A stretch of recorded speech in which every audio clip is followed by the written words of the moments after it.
Hello, everyone.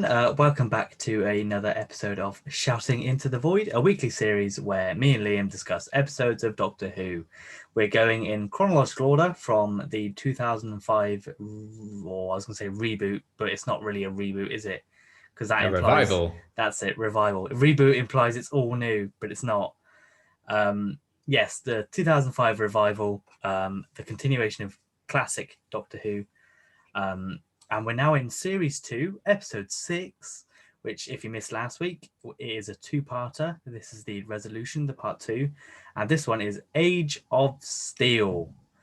Last week saw the rise of the Cybermen for 6 minutes, and then and now we're in the Age of Steel, or should I say, Night of Steel. Yeah. So basically, in this episode, our TARDIS team, which now consists of the Doctor, Rose, Mickey, Ricky, Pete, Jake, and Mrs. Moore. That's our team Yeah. going into this episode, and they effectively have to fight the Cybermen. They have to stop an invasion, I guess, and save this parallel Earth that they're trapped in. So what did you think of it? I really enjoyed it. I was afraid I wasn't going to because we ripped into the last one, but I really liked it. Much better than part one. I think there's some great moments in there. I really enjoyed all the characters, their different interactions.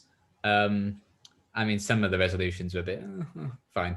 But overall, thematically, I think it was a nice conclusion to the story. A decent send-off, partial send-off to a big character at the end. Yeah, tied everything up nicely. Cybermen, I'm going to like it to an extent anyway.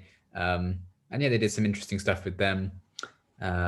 Leave some stuff for them open because we see them many, many times after this. But yeah, a much, much stronger second half, I think, for this story. I really enjoyed this one. Yeah, I say it's definitely stronger. I'm not entirely sure what I'm going to rate it in the end because I don't think it's like I still don't think it's the best thing I've ever watched on the show. It's probably not the best thing we've seen so far this season, but it is definitely better than the last episode. Mainly because I think I have some issues with some of the resolutions, and I think if you have issues with some of the resolutions, you can't really rate an episode, the best thing. But saying that, I do enjoy the Cybermen in this. I think they really are a threatening force. I think there's some really dark moments in this, especially towards the end.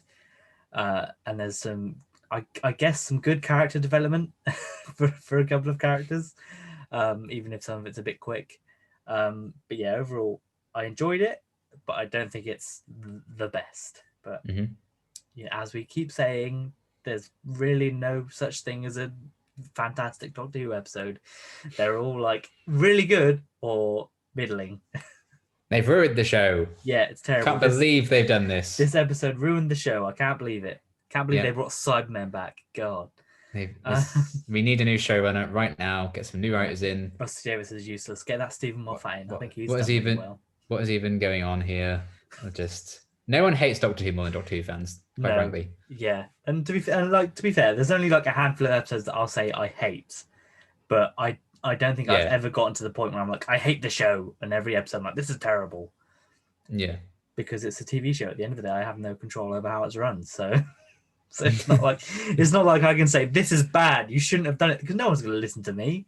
Yeah, they stopped doing that BBC thing when he sent you questionnaires after every episode to see what you thought. They stopped doing that, so I have no control anymore. You just have to put it in Twitter and hope that somebody sees it, but nobody will. Yeah.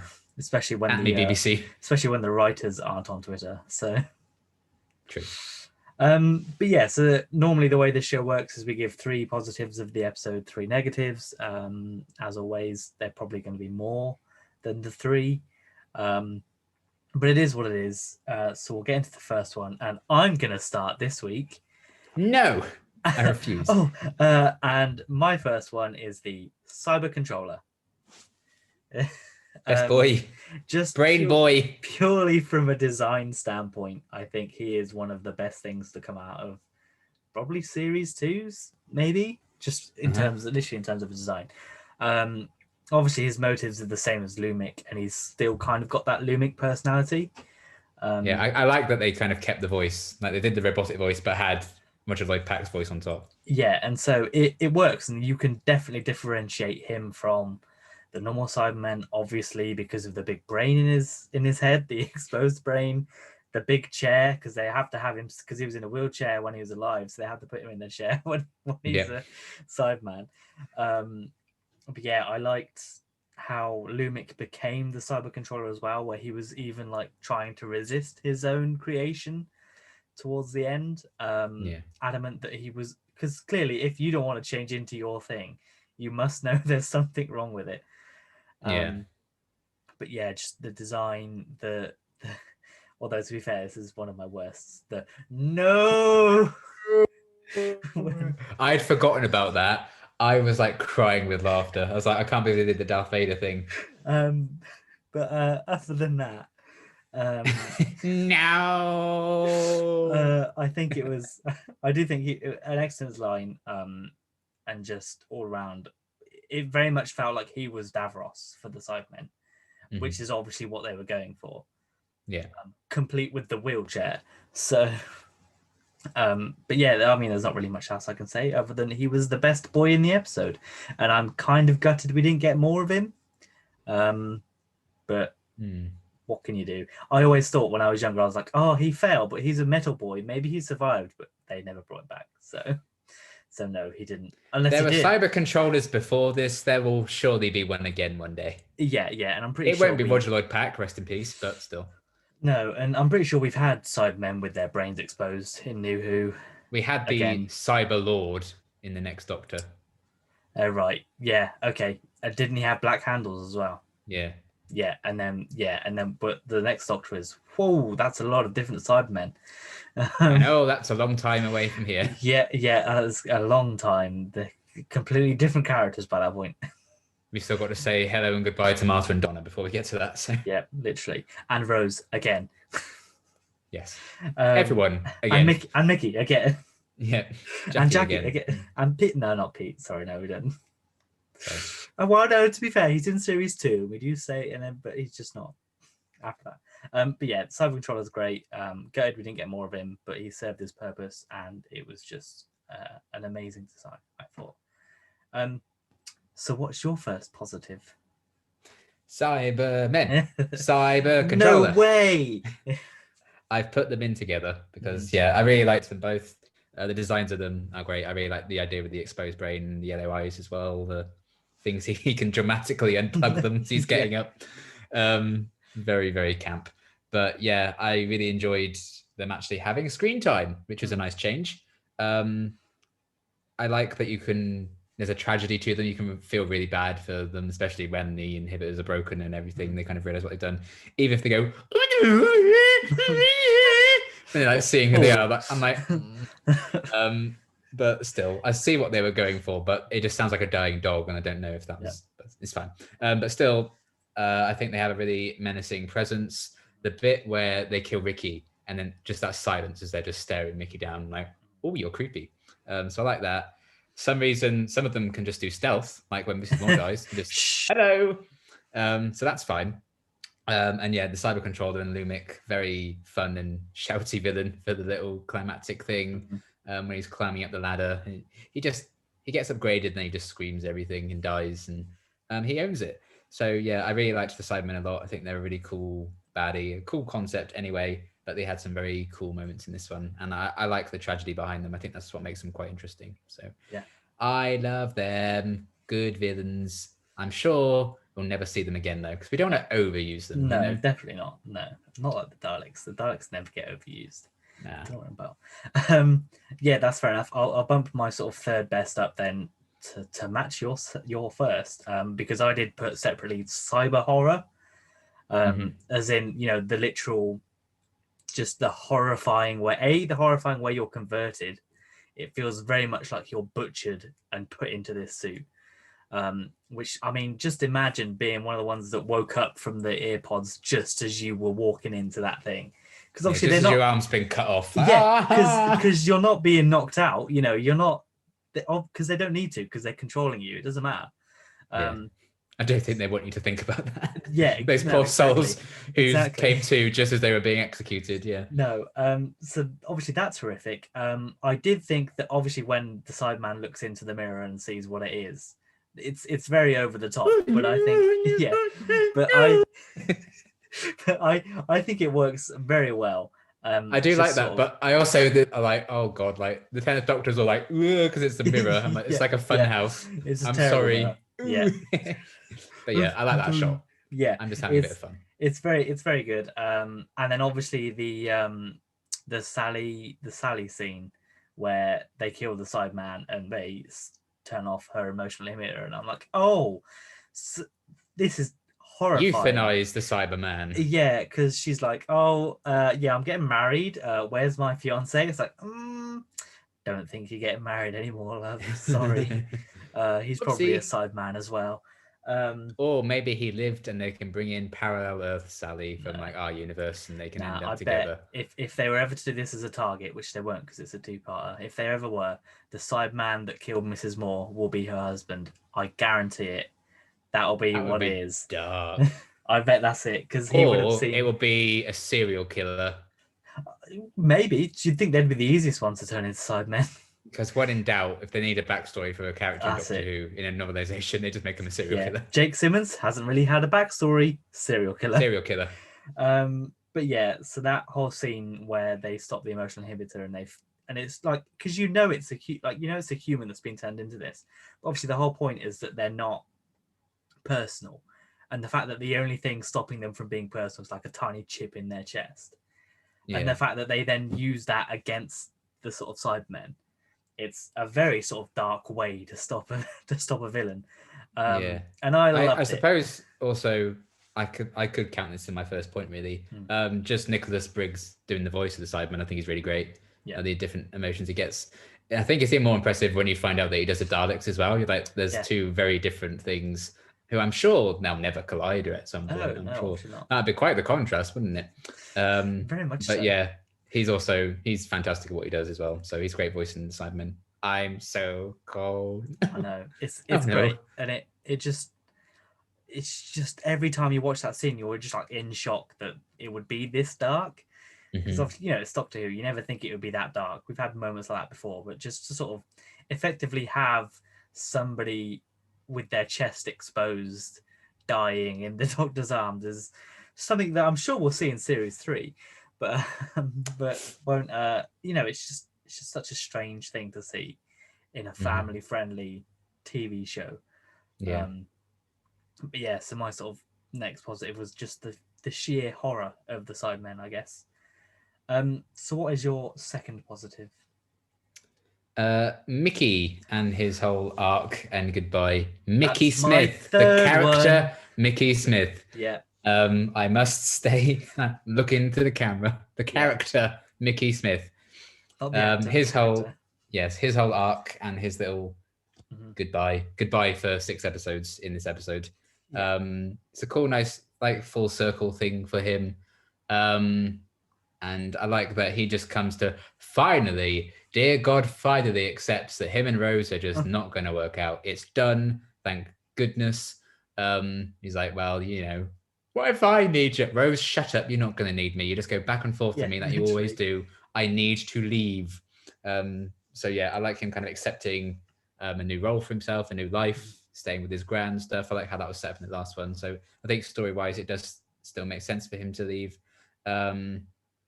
And yeah, if we'd never seen him again after this, I think this still would have been a really great send-off. I don't think it's necessarily detracted by him coming back later on because, I was going to say, because he does stay there, but then series 4, he does return. It doesn't matter. Either way, I think it's a great send-off that isn't scuppered by, later returns, as some other big departures this season might well have been. So yeah, I really like everything they kind of did with him in this one. Him and the Doctor kind of parting on good terms, him and Rose, breaking free from that hellish cycle. Yeah, I liked everything they did with him in this one. Yeah, Mickey finally being independent was my third positive of the episode, because right at the end I'm like, yes, you do deserve something better. You go and travel Europe with Jake and kill Cybermen. It's fine. You know nothing of this man, but go with him. I'm sure you he's go fine. to Paris. Yeah. My grand's here. I'm gonna go to Paris. Bye. Yeah, that's it. Yeah, I'm staying here for my nan. Right now, let's road trip, lad. But yeah, I do like, because obviously when we've gone on about this for ages. You know, Mickey has been terrible. Well, I mean, he's not been terrible, but like his character and his relationships with Rose especially has been not the best. It's always flip-flopped. And it's still going to slightly flip-flop towards the end of this series. But it's good that he finally sort of realizes, hey, she doesn't need me, so I'm not going to bother being on the hook anymore and just wait around for her, because it's not going to happen. And yeah, he just finally gets some independent. It helps that his doppelganger dies. Yes, that is handy. It is very handy that he dies. Shout out to Ricky for dying. So I think there's a mini arc in this as well, where he goes from like being slightly scared and not being like wanted by anyone to making himself important to the story. And again, like sort of earlier in the episode last week, he's doing things actively. He's not just being taken along by the plot and other characters. He's helping solve the problems, which is something that every good companion should do. And he didn't have to do that with the Doctor being there. I guess he needed some prompting into how to come up with the ending, the resolution, but he didn't. You know, they stopped the Sideman by themselves. They got onto the Zeppelin, and you know, he did that without the Doctor saying, hey, go here and do this. He literally said, I'm doing this because you're not going to think about me. And yeah, I think he was probably one of the best characters in this episode. Even though most of the supporting cast were pretty decent. Shout out to Mrs. Moore. But yeah, I think Mickey being independent was finally something he deserved. Yeah. After a series and a half of being stuck on Rose, literally. Poor Mickey. I'm sure everything will work out for him. Yeah, I'm sure. I'm sure we'll see Jake again as well. He'll get with a better companion. It's fine. Yeah, even if it doesn't really make sense, but okay. Even though they never interacted until they're married, but that's fine. Maybe they'll appear in Torchwood. He won't appear in Torchwood. See, although he was supposed to, apparently. You know, Martha was supposed to be in series 3, but it didn't work out scheduling wise. That's a shame, isn't it? Now, well, there's no other reasons why we can't watch Torchwood. No, that series would have really aged badly if they'd been in it. Boy, anywho, yes. So, what is your Doctor Who? What is your final positive? The supporting cast. Hey, look at that! Look at that segue. Yeah, I really enjoyed the dynamic between Pete and the Preachers in like the opening bits. I love Pete just being bloody done with everything, and Ricky being like, parking tickets, sorry, everything with that. I kind of wish we actually got more of Pete with the Preachers and the fact that he was Gemini, all of that kind of coming out and about. And I liked that. But just when they were kind of introducing each other in the van when they all escaped, I really liked the dynamic between that whole group. I thought it just gelled really well. I thought Ricky, for his like 9 minutes of life, was a nice little parallel. He even kind of came to accept Mickey himself and was like, oh, I suppose you're fine. So even he had a bit of an arc in terms of, you know, finding, this guy, I suppose, is important. So that's nice. Mrs. Moore was definitely my favorite of the supporting characters. I liked her kind of backstory we got for her before she was immediately killed. And the tragedy behind her. I thought her and the Doctor bounced off each other. I liked all the different pairings when they had Rose and Pete going off and Jake and Mickey going off, Doctor and Mrs. Moore. I think all these pairings worked really, really well. So I liked all of them quite a bit. And Mrs. Moore was definitely my favorite. Jake, fine. He's fine. He was there. I don't mind him.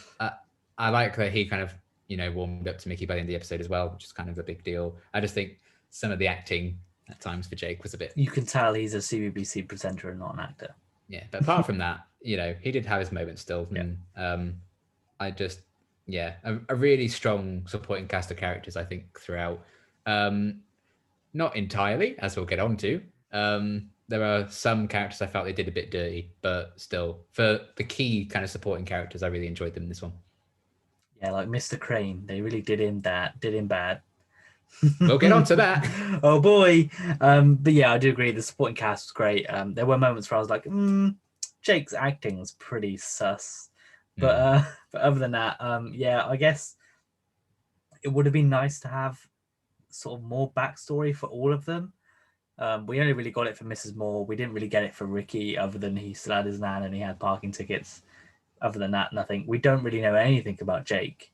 No. Other than he's with the preachers. And then I guess this kind of explained why Pete was so high in Cyber's industries. Because he needed to get high to steal secrets, but then why was he able to do that in the... Look, just accept Pete is there. Just accept Pete is a high-ranking official of this massive technological company, and he sells soda. But don't you get it? It's funny because his catchphrase was like, "You can trust me on this," but Lumic couldn't trust him on this.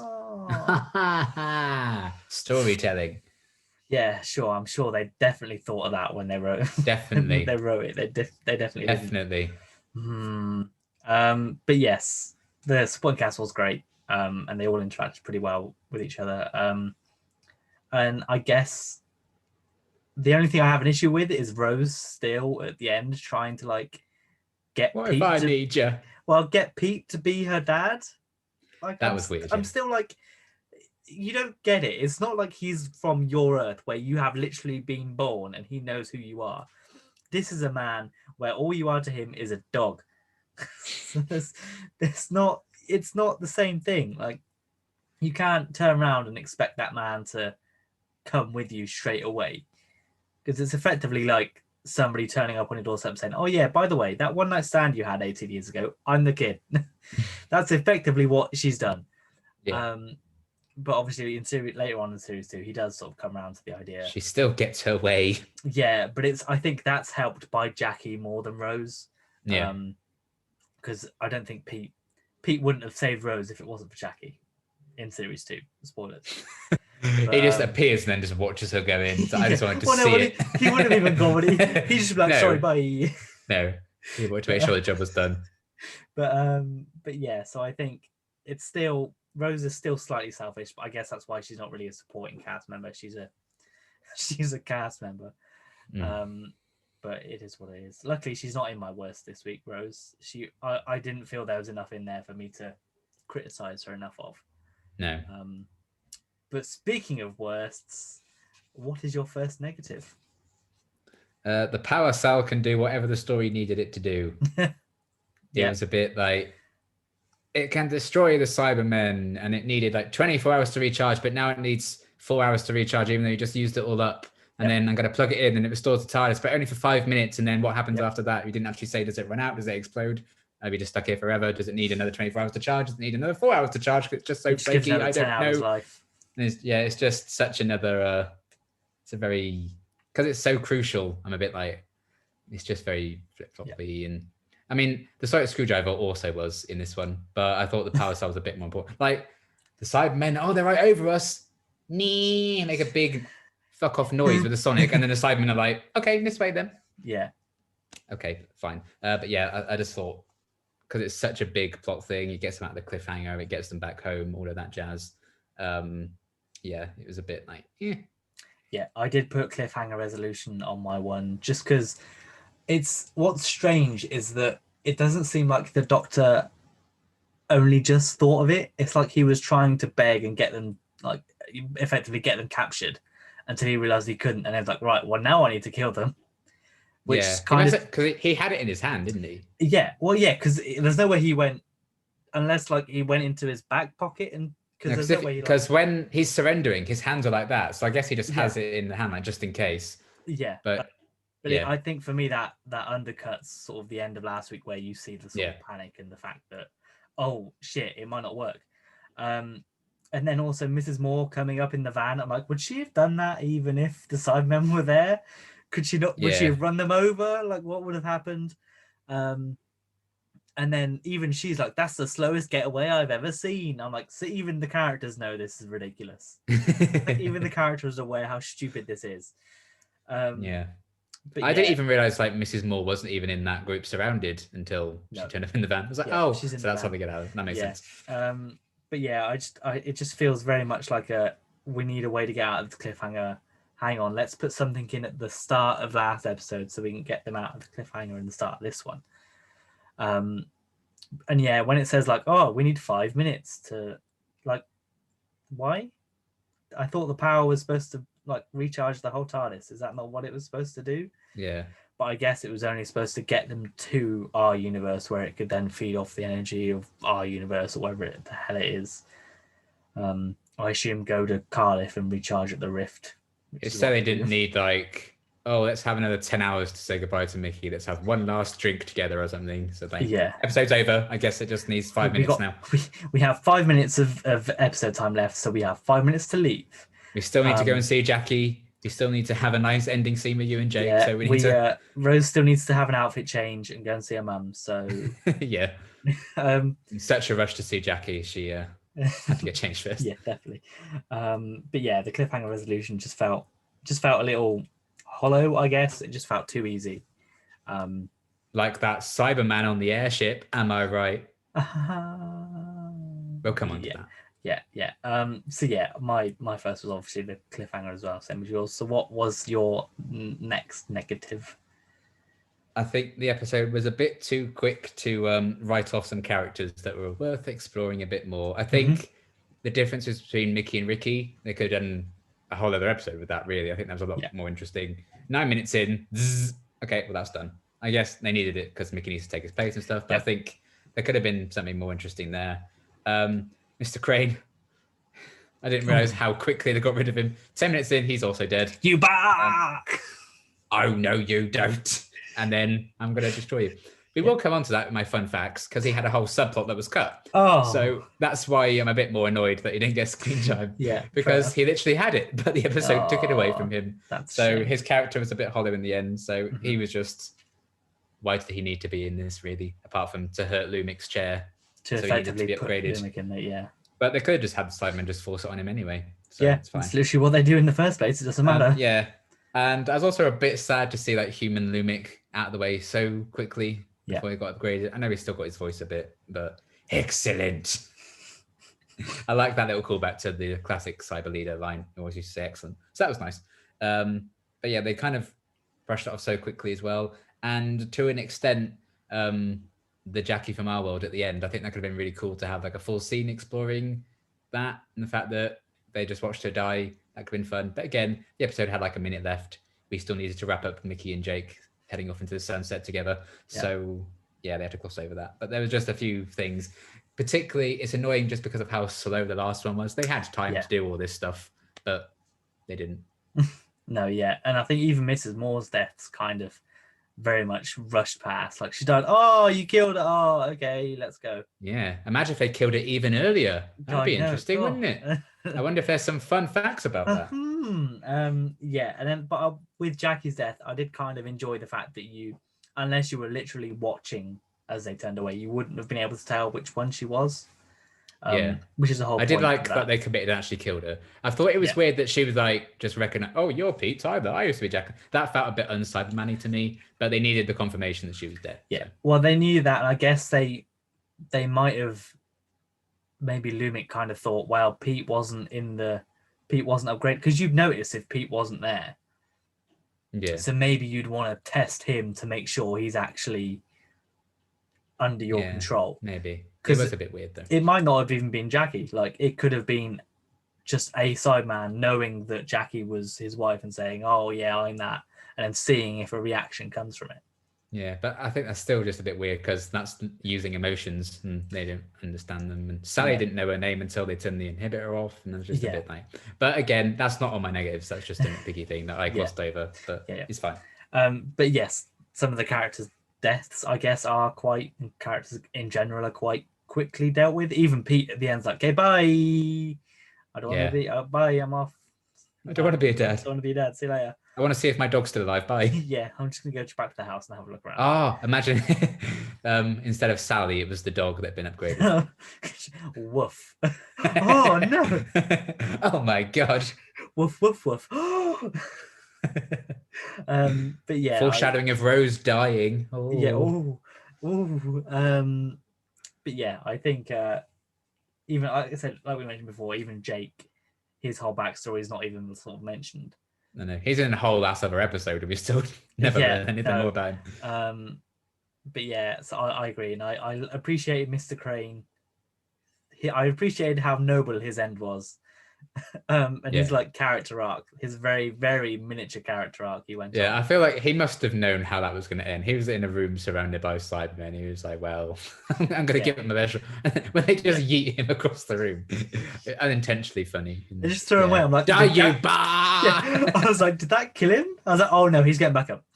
That's killed him. They could have. I like they're so extra that they didn't just zap him. They threw him across the room and then zapped him. Yeah. Oh, that's amazing. But yes, I do agree. So my sort of, I'll get my next sort of big one is the episode resolution in the first place. First of all, Mickey hacking into the that's true. Press on the keyboard and some numbers appear. What are you doing? I don't I was trying to follow what the Doctor was sort of telling him to do as well, and I was like, this makes no sense to me. Yeah. I was like, so I get that they need to find the code that turns off the emotional inhibitor, and then they send it around all the Sidemen. But how does Mickey find it other than just hitting the keyboard and then numbers appear? It's all technobabble, isn't it? It's just a bit. Yeah, and then even like, how can a phone from our Earth be compatible with their Earth? That's just very convenient as well. That's true. So when I hadn't noticed the line before when they were like, oh, you make all your technology work with each other. So I always thought, that's the thing. But that's Rose's phone from a different universe. It would make sense if it was a phone from this universe, but it's hers from another. But then I guess that to my negatives. But then I guess that in the first episode it does set it up that she gets a text from Cybers and stuff like that. It does link up, I suppose. Yeah, that's true. So you could whatever, but it just felt too quick, too easy. I just didn't like it. It was just because we needed a chase with the CyberController. We've got to wrap it up. Literally, that was like half an hour in. They stopped the Cybermen. It was like, So I mean, they could have done it. They could have explained it better. They could have at least had maybe, I don't know, just have the Doctor sonic screwdriver it. I don't know, something like that would have made much more sense. Fly the blimp into the building. Well, that's what they were going to do. Yeah, just do that. That's so much cooler. Yeah, and even so, and then when it just says transmitter control on the casing, I'm like, you're not gonna have something like locked and just say transmitter control in big blue writing. I was like, I'm over here. Yeah. And then a very small nitpick for the same thing is obviously the Sideman is in the blimp, is in the Zeppelin, and when he's not supposed to be used, he is still. You can tell it's not really but then before he wakes up, if you look, he's just wobbling there in the back because the man in the costume cannot stand still. So he's just wobbling there. I'm like, oh, that doesn't look good. I'm like, why could, because you don't need him to move until you see the close-up with a fist. So just don't, it just took me out of it because I was like, oh, that's not, because obviously when you think of the Sidemen, they're supposed to be strong, literally unmovable things. So to see it like wobbling as if it was just a human standing up kind of took me out of it. And it all went downhill from there for the cliffhanger, for the resolution. That being said, I did like the ladder chase with the CyberController trying to climb up. Yeah. I thought that was a cool shot, especially when he fell. And I'm not really annoyed that the sonic screwdriver can cut rope because it could seal barbed wire and stuff. So that's fine. I don't mind that. I don't believe that Pete would have caught the sonic screwdriver. I think that was incredibly risky from the Doctor's and to side. Go, Jacqueline Tyler, this is for, say that while you're doing it, Pete. Yeah. Like, don't leave it that close. Yeah, I know. And then the thing that's always annoyed me is when Pete is on it, obviously he's like, but basically sonic screwdrivering literally the same one at his chest height. Yeah, it falls from like well below him. And I'm like, imagine if just been like, so this is going to be great. Yeah.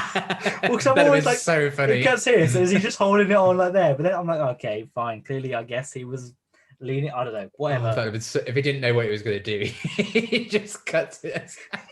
That would have been so good. But yeah, so that whole thing, and then that coupled with the CyberController screaming no as well, also. Just the whole ending is all over the place from the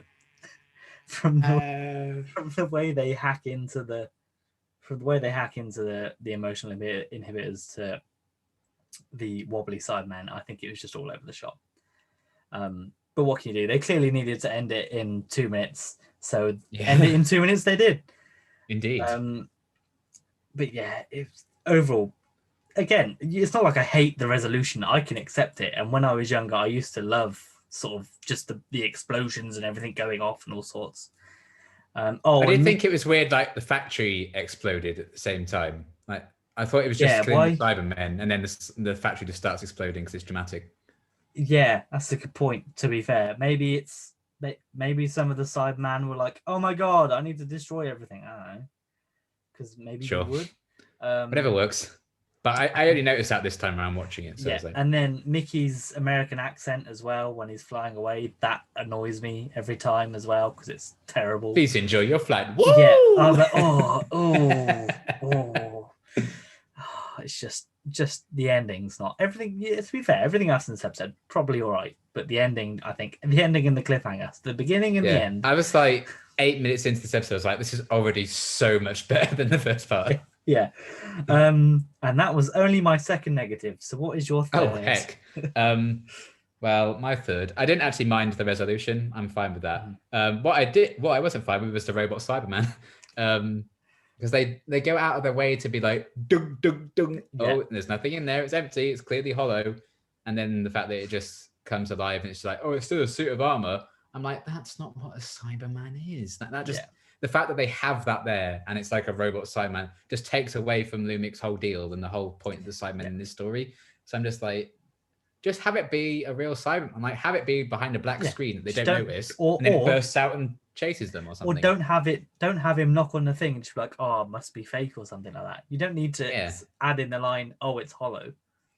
Yeah, that's just writing yourself into a corner there. So the fact that they have just a robot Cyberman. And they go all ham on like, oh, the Cybermen, and they take your brains and they put your flesh in there. And they make so much of that in this particular story with that as well. It's just a bit, come on now. So I didn't like that. But that's me just being a huge Cyberman nerd. And I'm like, they're not robots. They're not robots. So yeah, that kind of annoyed me, but it's fine. Whatever. And then he conveniently smashes the transmission control as well, which means everything stops. Yeah, they don't do emotions. This one, it literally is a robot, and yet he still gets annoyed enough at Mickey calling him names to go, Yay, we did it. I've made a mistake. But yeah, that's fair enough. Yeah, I think so. Clearly, from the fact that it's wobbling in the first place, which now that I've pointed it out, everybody that goes to watch it will see that he's wobbling. Just look over Mickey's shoulder. I'm going to need to rewatch that now and see him going. Yeah, I do agree. It's. I also enjoy Jake going, "It's moving!" instead of "Get out the way, Mickey." Yeah, but he still wants him dead at that point. It's not Ricky. He still doesn't care because he gets over the death of his best friend very quickly. Best friend, yep. Best friend. Friend who is one of the best people that has the most parking tickets. Maybe? Yes. Subtext. Yeah, definitely. The best subtext, the best deleted scene ever. So my sort of last one is quite a nitpick. It's the CGI in this. I nearly put the CGI. The main one is when the Cybermen step out of their little pods, and it, like, when I was a kid, that looked amazing. I was like, oh my god, look at all those Cybermen, look at how they're being great. But now looking at it, I'm like, oh, you didn't need to do that. Like the Cyberman helmet coming down is okay. That's a cool shot. But when they step out, it's not great. And then the Zeppelin itself isn't great. You can really see where the real ladder ends and the Zeppelin is there. But I can't really be too harsh on the CGI because it was 2006. So it very much feels like I criticized black and white movies for being black and white when there wasn't color film. That's how it feels whenever I criticize CGI. But at the same time, we're coming for you, the artist. Yeah, black and white in this modern age. What are you doing? How dare you? But yeah, it just didn't work very well, and they didn't really need it, to be fair. You could get away with. They clearly had enough Sidemen to have filmed that scene physically. And they clearly had a set for it as well, because that's where we see Pete and Rose and the Jackie Cyberman, or Cyberwoman, should I say? Sally, the Cyberwoman. So many. See, Chris Ferguson, there have been Cyberwomen. At least 2 in this episode. Yeah. And others that I'm sure people could Google if they wanted to really see how detailed the Cyberwoman experience can get. Yeah. Chris Chibnall. Oh boy. But yeah, the CGI was just a bit out there for me. Have you got any other negatives and positives that you wanna add on? I nearly put the CGI. Mainly the scene with the newly born Cybermen walking out. I was like, yeah, but I'm sure they never use that animation again anytime soon. Certainly not when ghosts appear or anything, and they definitely not all come to and appear. But yeah, that was the only other real thing that kind of took me out of the episode. So yeah, that's everything. Fair enough. I kind of want to add in that the 10th Doctor commits genocide. Kinda. I mean, technically, and then berates his clone for doing it 2 seasons later. Yeah. Technically, there are other cyber factories across the planet, so in theory they're going to. But still, if he could have, he would have stopped those factories as well. Yeah. So he does commit genocide in this episode, which, to be fair, I think the 10th Doctor does almost quite often. He's very not against killing a species if it means saving another one. He was probably hangry. Yeah, he hasn't eaten in a while. He did say he wanted a hot dog, so it's true. So he does commit genocide, but I do like his conversation with Lumic and the CyberController. I thought that was a good, some good dialogue and a good sort of showcasing of 2 geniuses sort of battling it out about who's right and who's wrong. Yeah. I think it might have been better if it was actual Lumic that he was talking to rather than the CyberController one. Because then maybe he could have talked Lumic out of it. Yeah. But maybe that's why they put him as a CyberController, because then that way he literally couldn't have taken him out of it. But I think that's sort of it for me. Obviously, the Sidemen, I still think their design is great. And I just want to know why some of the earpods don't work for some people. Because obviously Mr. Crane's malfunctions maybe. Yeah, they just like zap him a bit, and he's like, "Don't you dare!" Yeah, it's because for plot reasons they want him to hurt Lumic. Yeah, but then also like the newsreader that we see, he doesn't have his earpods in. Yeah. So do they just not allowed to wear them on TV, or maybe he was just a non-believer? Yeah, maybe. But I think that's sort of the only other issue, really. Ricky is so slow to climb the fence. Really is. He just takes ages. I'm like, don't turn around and look at them. Don't look at the fence. Climb it straight away. You know they're coming for you. We all knew where that was going. Yeah, I know. And then, what's even worse is that Mrs. Moore is basically in the same situation, but she doesn't get zapped. Sorry. She doesn't get zapped the same way, even though arguably she was climbing slower than. But whatever, even if Ricky climbed faster, you could arguably still electrocute the fence and it would have killed him. Yeah. Which might have made a better moment, I guess, thinking that he's almost there and then getting the fence. Got one finger left on it as he's climbing in. Yeah, like in Jurassic Park, where he's on the fence and he comes down and he gets zapped. That's the funniest moment in any movie ever. That and the bit where I think they're like in a kitchen or something hiding and she can't close the door. She's like, oh, bloody hilarious. Yeah. Oh, kids in predicaments is hilarious. 3, 2. So good. So yeah, a scene like that with Ricky would have been amazing. Yeah. But yeah, I think that's it for me, really. So what fun facts have you got? Some. Hooray. Indeed. A lot of these are basically about deleted scenes, but it's fine. Apparently, a lot of people often confuse the power cell with the sonic screwdriver in the cliffhanger resolution. Might as well make it the same thing. Most notably, Fraser Hines, who played companion Jamie McCrimmon in the documentary, where he's kind of taken the piss, like, a sonic screwdriver can destroy the Cybermen, which is completely wrong. And yes, the sonic screwdriver does do a lot in this story to like handily get them out of situations. And I just find it so funny that a lot of people with warranted complaints that the sonic screwdriver can do basically anything. The main example they use is this one, which is wrong. So that's nice. Yeah, this is a very famous deleted scene where Ricky and Jake were going to be revealed to have been boyfriends, and they cut out the line explaining it. Almost glad they did, because it's a terribly written line. If I watched the deleted scene earlier, and he's like, "Oh, I know, I can never replace Ricky," and he's like, "Yeah, I never have another boyfriend like him." I think I remember watching that. Yeah, because it's just certainly dropped in there. I'm like, So it's literally, you can like see where they've cut it out when you like watch the actual episode. It's quite funny. So yeah, that was a deleted scene, which could have done something for Jake's character, I guess. But again, it's not explored ever again, so I guess it's fine. And yeah, deleted scene also included much more screen time for Mr. Crane, where he actually kind of did a bit of investigating and spoke to some cyber guards about what Lumit was up to. And then that caused him to make the decision to be like, right, I'm going to take this into my own hands. I'm going to kill him. So he did have an extra bit of screen time that was cut for time, sadly.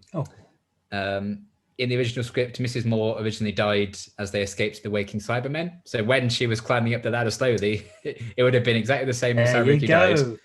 She would have been zapped there. But they thought, you know what, let's keep her alive for an extra 3 minutes. So they did that. Also in the original script, Rose kills the Cyber Jackie, which would have been interesting to see, her finish her off good and proper.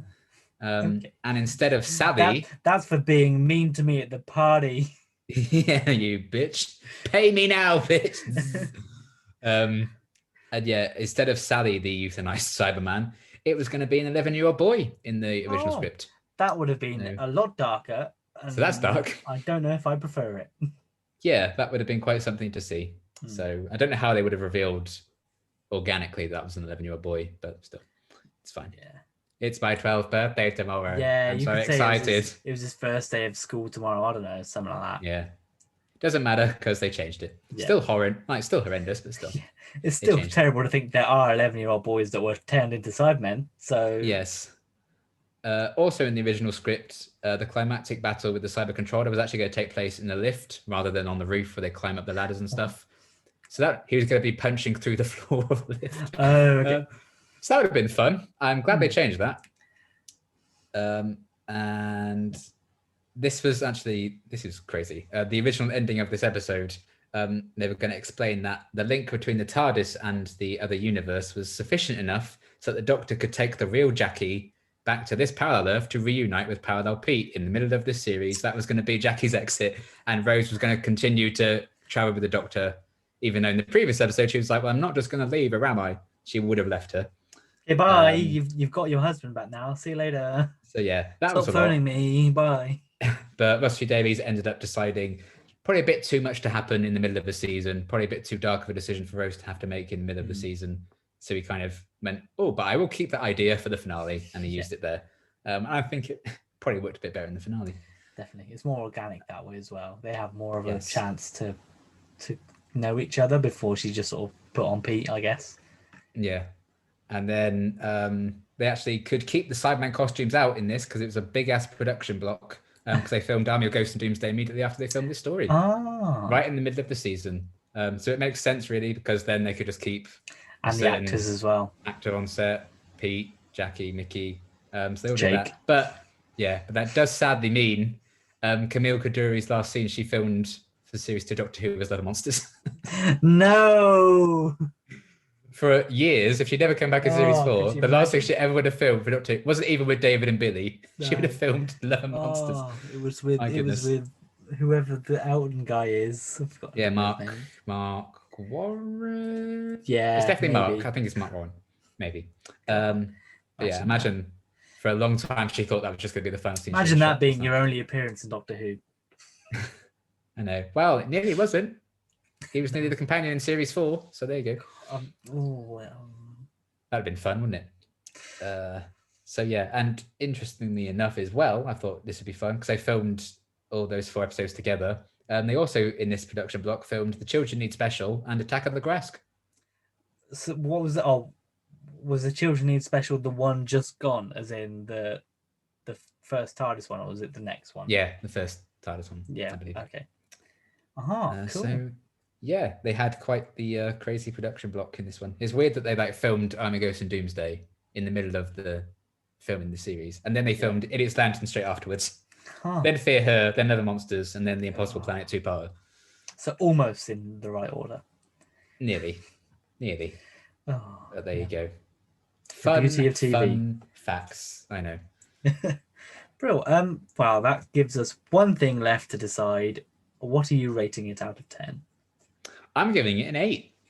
Interesting. I really enjoyed it. Mm-hmm. Yeah, I don't know.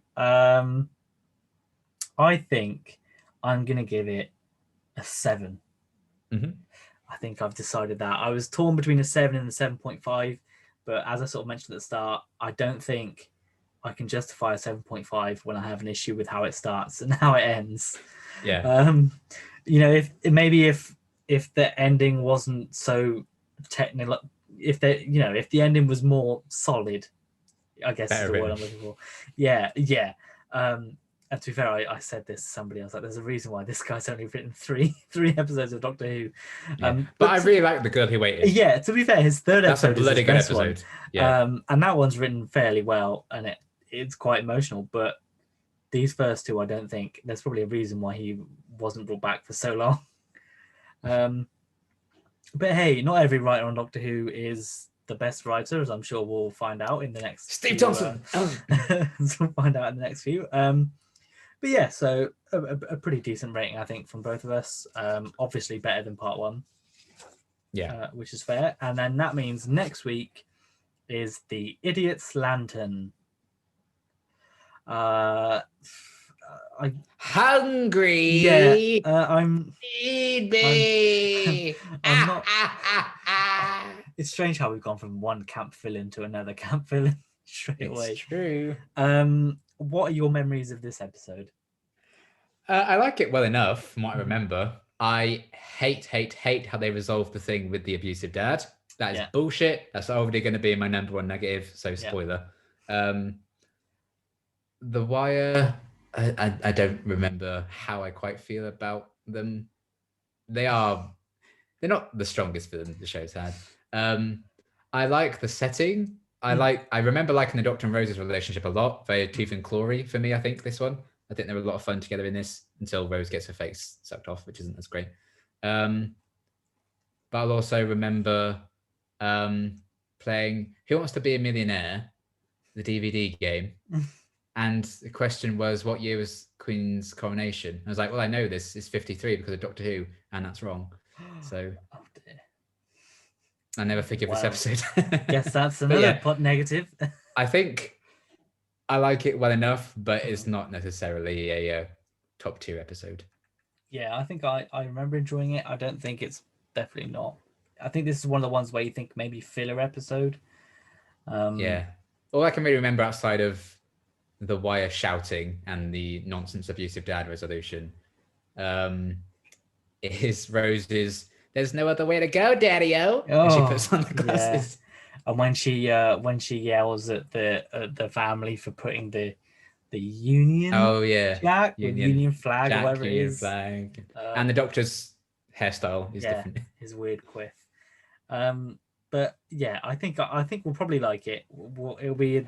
I have to see if I prefer it to this 2-parter. I'm going to come out on limb and say I don't think I will, but I might. I might. I might prefer it to part 1, and I definitely prefer it to this episode. Yeah, I think that. Well, I mean that'll be difficult for me considering it's 6.5 or 7, but we'll see. 7. That's true. Yeah, mine was 6 and 8, so it's a bit easier for me. 6.75. But that'll throw everything off. But yeah, I guess we'll see what happens when we eventually come to that next week. If people enjoyed this, I don't know how long we went for this week. Hopefully not as long as last week. I don't think it was as long as last week. We didn't have enough to yell about this week, so that's fine. No. By all means, subscribe, leave a comment. Let us know if you enjoyed this part 2, if you thought the resolution was crap like I did, or if you actually really liked it. Are you gutted to see Mickey leave the show? probably not anymore. Leave the show for 6 weeks. Yeah. But yeah, so that's it for now, and we will see you next week. Bye.